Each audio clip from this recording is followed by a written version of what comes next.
Well, hey there, Penn State fans. Bob Flounders, Johnny McGonigal. It's Monday afternoon here. We're doing a little blue-white breakdown podcast.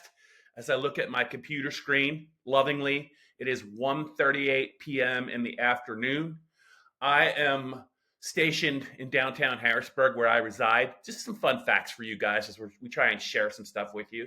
Johnny, who he's had a couple of different locations since being a member of PennLive. I believe he began his PennLive career in Pittsburgh, and I think this is his second or third, without giving too much away, it's like the Batcave, second or third location in the greater Philadelphia area he's talking to us from. But Johnny, how are you? I know you're a huge Eagles fan, so your Sunday did not necessarily go according to plan. I also know you're excited about the Phillies and the hunt for Red October and what's at the end of the rainbow. So kudos to you guys.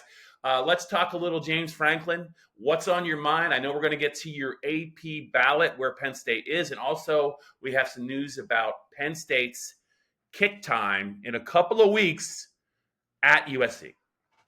Yeah, Bob, I'm doing well aside from the whole Eagles deal yesterday. I mean, it's still baseball season in Philly. We got Red October coming up. Very much looking forward to that. And until the Phillies break my heart, I'm not going to get too upset about the Eagles, ripping it out and stomping it. They look terrible, like truly terrible against the Buccaneers.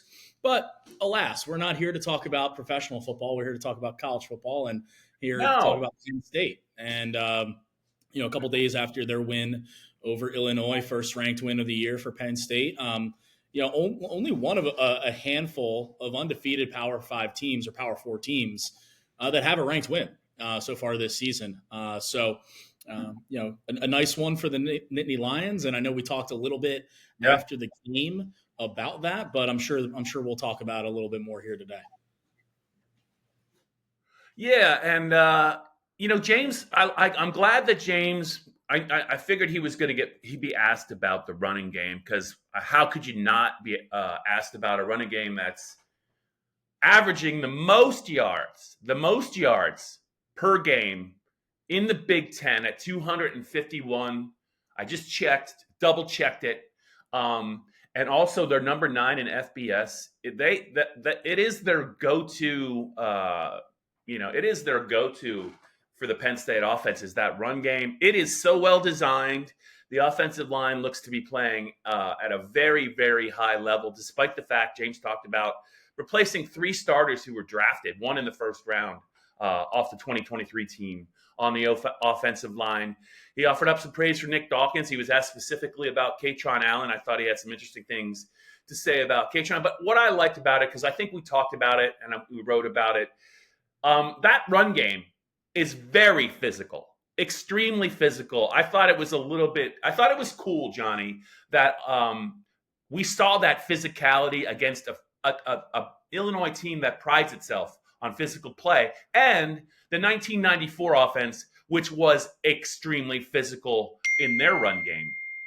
Got to see it as well. I thought it tied together nicely, but that is one of the things that really jumped out to me watching them against West Virginia and watching them against Illinois is they get after people, right? It's nice to have all the motions, and it's nice to have, the orchestration. Andy Kotelnicki is doing a great job. Penn State fans, I hope you appreciate it. I hope you appreciate him as long as he's here. I'm not sure how long we're going to see Andy the way this thing is going, because he's impressive.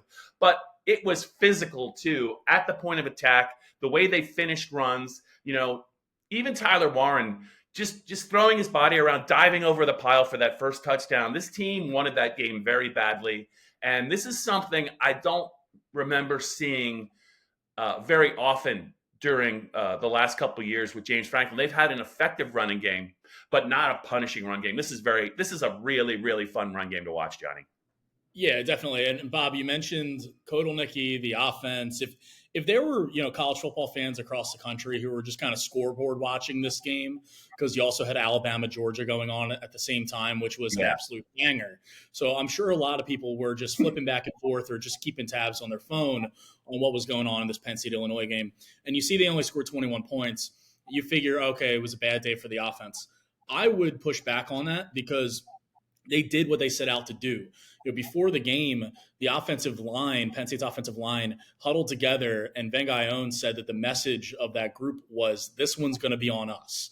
They were intent on dictating the play against a team in Illinois, and coached by Brett Bielema, that typically dictates things. That typically, just tries to grind it out. And I thought Illinois did a good enough job, obviously, of keeping this game close into the fourth quarter. But when you look at the numbers, 196 rushing yards for Nick Singleton and Katron Allen combined, but the numbers don't only tell the story. It was how hard they were running. I mean, there was a play where Nick flattened a D end or as a blitzing linebacker.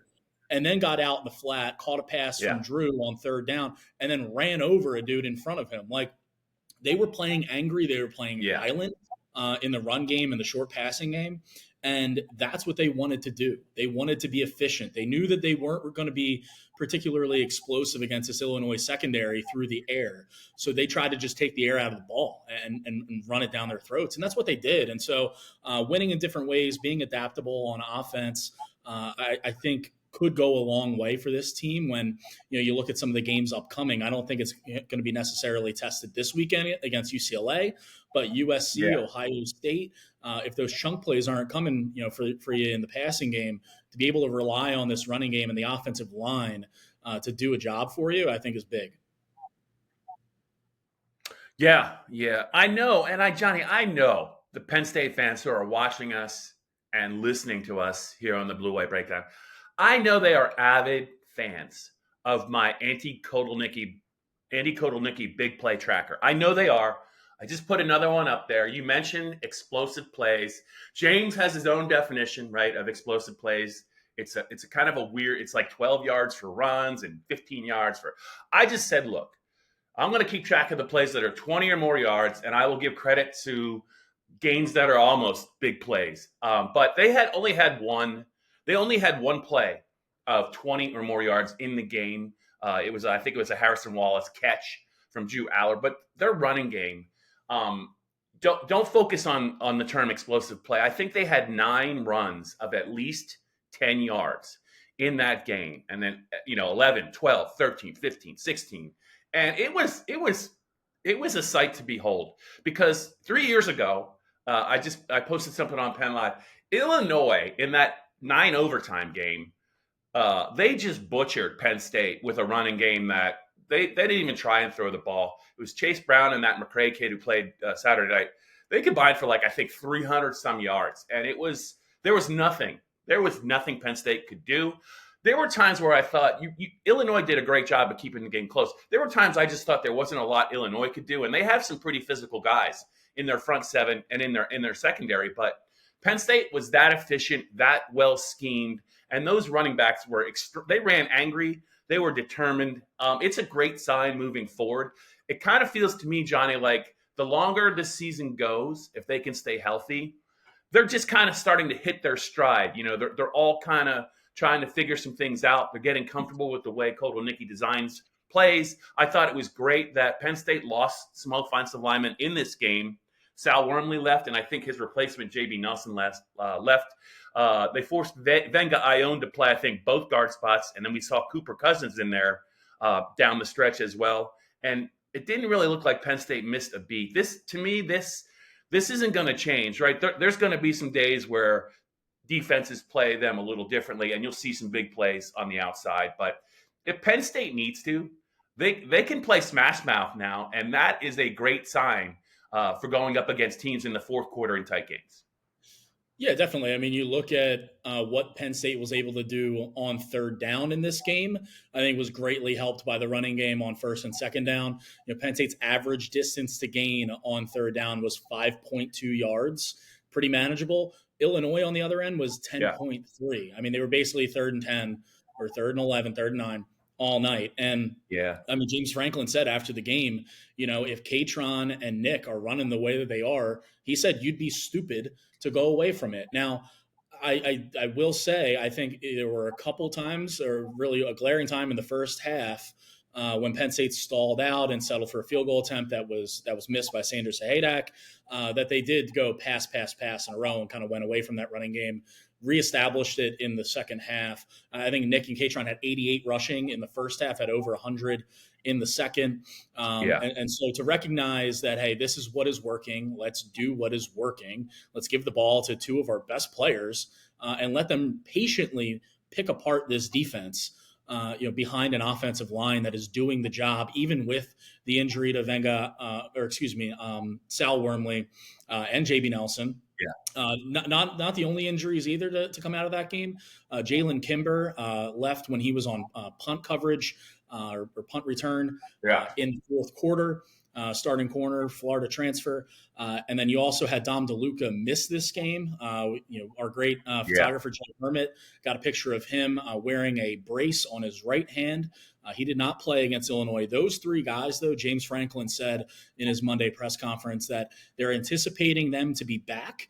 I don't think he didn't really clarify if he meant back for this weekend against UCLA or back in 2 weeks, but just something to keep an eye on that those are not season-ending long-term injuries. Cam Wallace does have a long-term injury, one that we expected given the scene around that during the Kent State game when he had to be helped off the field. Some players running out to help the redshirt freshman running back, third stringer behind Nick and Katron. So it's unfortunate for Cam. It's unfortunate for his development. This is a guy who could very well be the starting running back for this team next season if Nick and Katron go to the NFL. Yeah. And so behind those two guys now, it's going to be on Quentin Martin and or Corey Smith, the true freshman, to provide cover if needed in really the short term and the long term for the rest of this season. Johnny, before we get to your AP ballot, because I know your Sunday, as much as you want to watch the Eagles and sports like we all do, you put a lot of time into that, and that's it's kind of priority number one for you. And before we get to that, I just wanted to ask you on a scale of 1 to 10. This isn't a surprise question. On a scale of 1 to 10, how worried are you about Penn State's place kicker situation? Because you mentioned Sanders Sahadak. He missed two very makeable kicks from 40 yards. I think he was wide left on one, wide right on another. Doesn't seem like a lot, but in a game that was 14-7, I think going into the fourth quarter, if they make those kicks and it's a 2-possession game, it kind of forces Illinois' hands even more. But how concerned are you about the place kicking position? Not necessarily against UCLA this week, but they're going to play USC out there in 2 weeks, and there's some other Ohio State's lurking, and there's some other games down the road that they could be in a tussle in the fourth quarter. How concerned are you? Yeah, I mean, you mentioned those two games, USC, Ohio State, even throw Wisconsin in there. That's going to be a raucous environment at Camp Randall Stadium. And we saw Wisconsin hung with USC this weekend for a while until it kind of got out of hand there, slipped away in the fourth quarter. I am concerned. I mean, when you look at this, Bob, I mean, you mentioned Sander went left on one, or left and then right on 2 40-yard field goals, very makeable. Would have pushed it to a 2-score game, in the second half. I mean, if he makes both, those Penn State bettors out there who had -17.5 would have been happier if he had made both of them. But that's not the main concern. The main concern is that this was the guy who won the job coming out of preseason camp. So it's like, I'm sure Penn State fans would want to see maybe a different kicker in there, but at the same time, it's not like Penn State is throwing him out there because he's on scholarship or his high school pedigree or anything like that. Like, they're going to put the best kicker out there that they feel that they have based on the numbers that they have in practice. So if Sanders is the best option, I am concerned about this kicking game. It could bite them in the butt, down the season, down the stretch. I don't think that'll be a problem this weekend. What I do think you're going to see more and more of now, though, Bob, and we saw it, is 4th and 3 from the 27, 30. They're going to be going for it. Even 4th and 5, maybe 4th and 6. I feel like they're going to be going for it more on 4th down, trusting Drew Aller and the offense to move the chains, to not even put themselves in a position where you have a missed kick. Yeah, yeah. And it would not surprise me if we see, I hate to say an audition, but you probably might see 2 or 3 guys get a shot in the UCLA game if Penn State can gain an advantage and kind of afford to experiment a little, just to put the pressure on a couple different kids, see what they can do, because they're gonna have to probably be more aggressive on fourth down, and James talked about that, and I think that there'll be those discussions about fourth down will be ongoing with Andy Kotelnicki and also Tom Allen, as far as how they think what's the safest bet, right?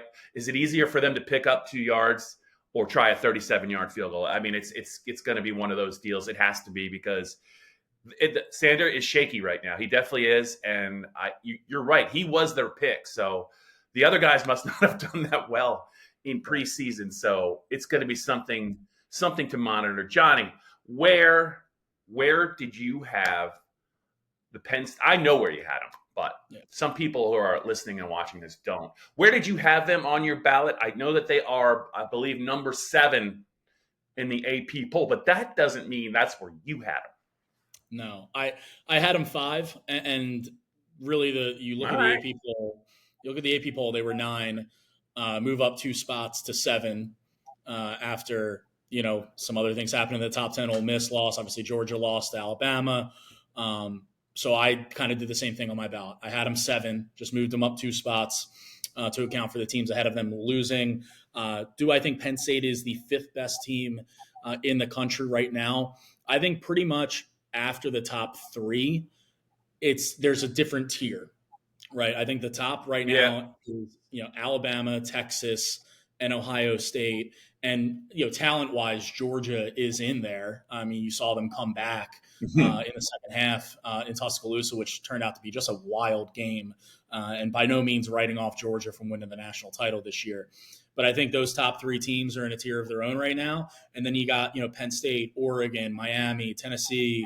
Again, Ole Miss was in there until they lost to Kentucky this past weekend. So I think Penn State is in that second tier of teams right now. And again, you look at what they've done so far this year. I thought it was a nice win against Illinois, against a team that was riding high after the Nebraska win. And beyond that, I mean, you look outside the top 10, Michigan, USC, LSU, and Ole Miss now. They've got losses, and Penn State's unblemished so far this season, so they're in a good spot.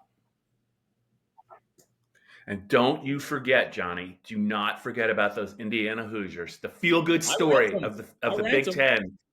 I know. 5-0, and I think they're scoring points in flurries. That's to me is an interesting team.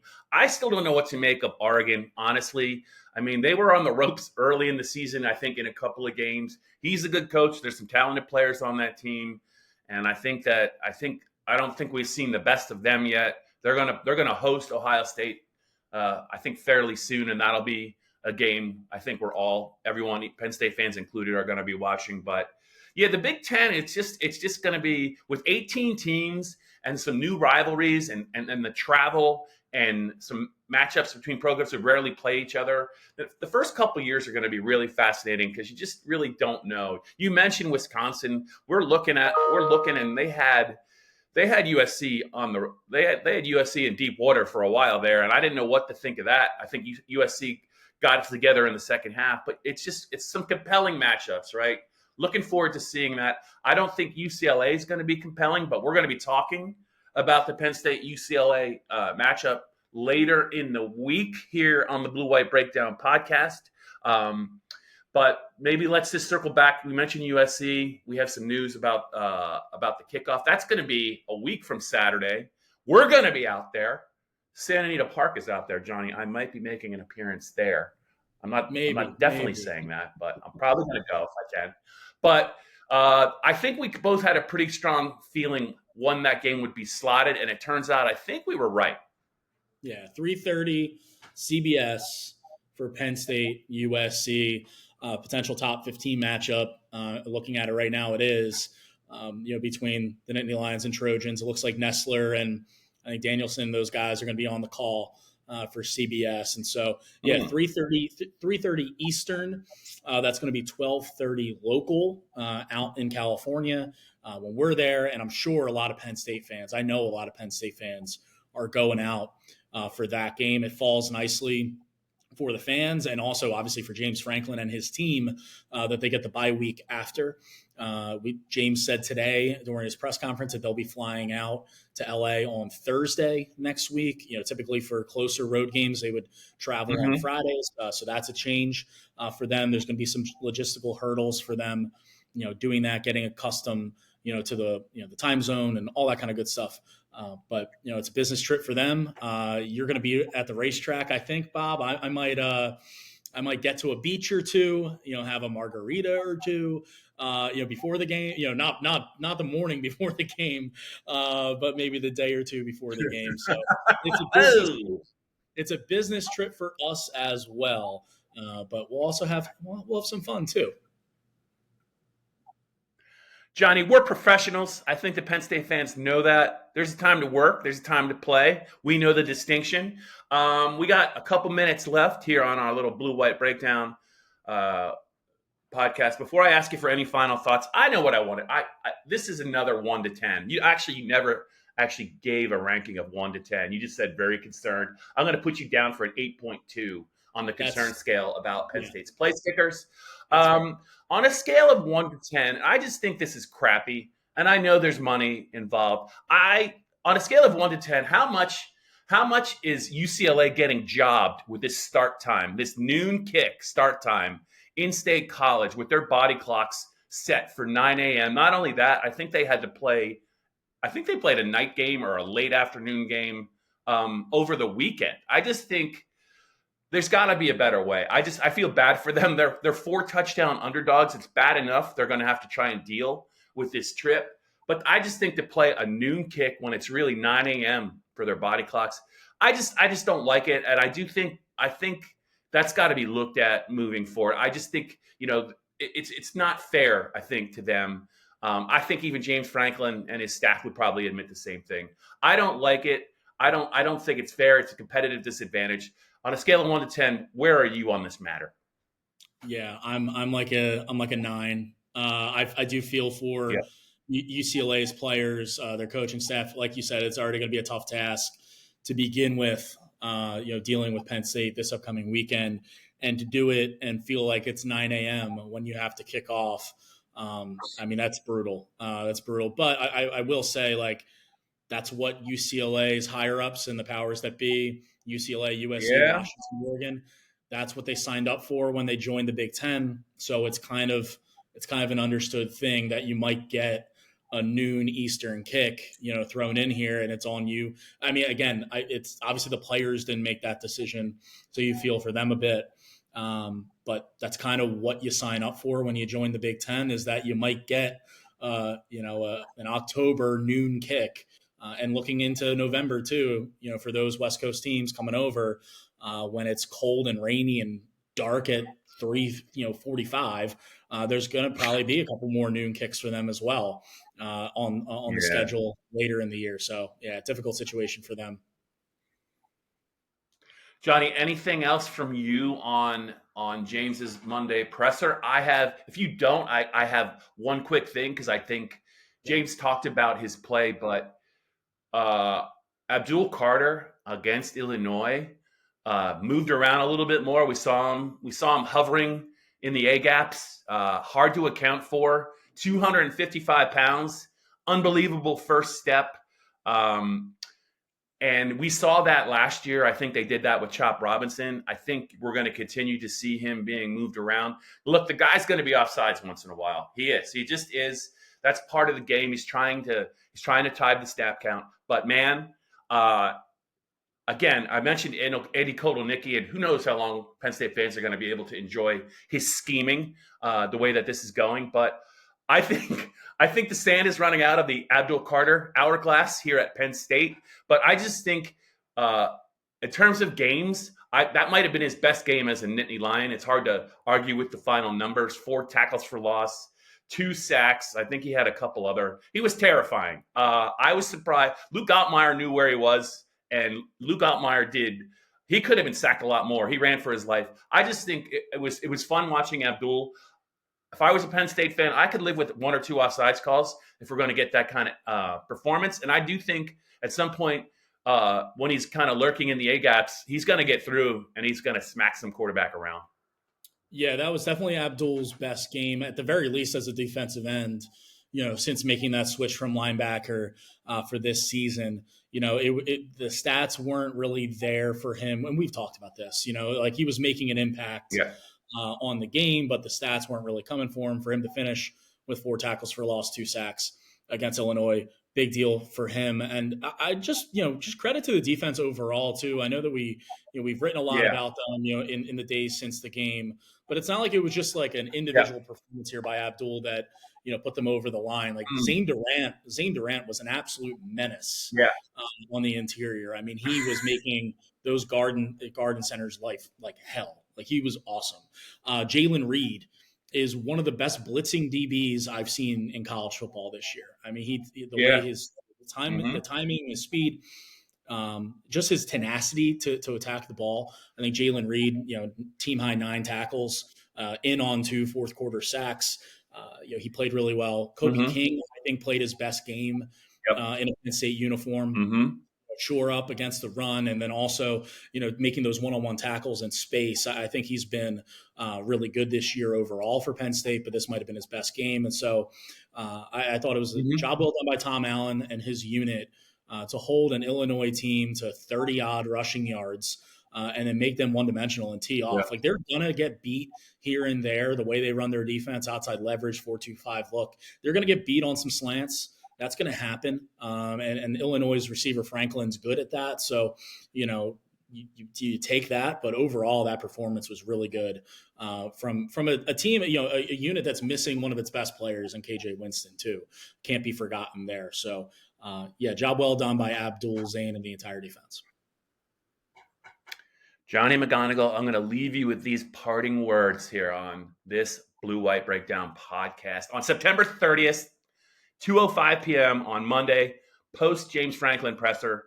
Johnny, and if there's any other Phillies fans listening or watching this, good luck with Red October. I know you're going to be nervous. My man Joe Hermit is a nervous Phillies fan. Mark Brennan, who's on the beat, nervous Phillies fan. Greg Pickle on the beat, nervous Phillies fan. There's a lot of them. But anyway, good luck to all you guys with Red October. I'm a Texas Rangers fan. I'm not in the hunt. So hopefully you guys can get it done, but enjoy it. And Johnny, you and I might be talking a little bit later this week.